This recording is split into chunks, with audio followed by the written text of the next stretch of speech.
Miami সতীর্থরা। ৮০ মিনিটে গোল করে hat trick তুলে নেন লুইস সুয়ারেজ।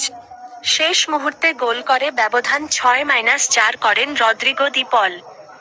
ম্যাচ শেষে সংবাদ সম্মেলনে ইন্টার মায়ামি কোচ গিলমো হাওস তার দলের সবচেয়ে বড় তারকাকে নিয়ে কথা বলেন। তিনি জানান, মেসির অস্বস্তির মূল কারণ সম্ভবত ক্লান্তি।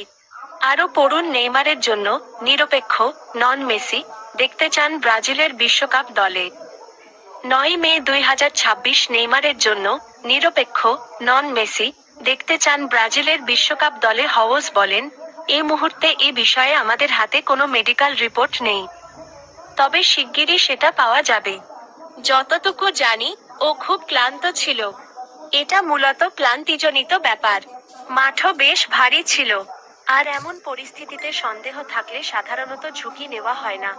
আর্জেন্টিনার সংবাদ মাধ্যম টিওআইসি স্পোর্টসের প্রতিবেদনে বলা হয়েছে, সতর্কতামূলক ব্যবস্থা হিসেবেই বদলি করা হয়েছিল মেসিকে।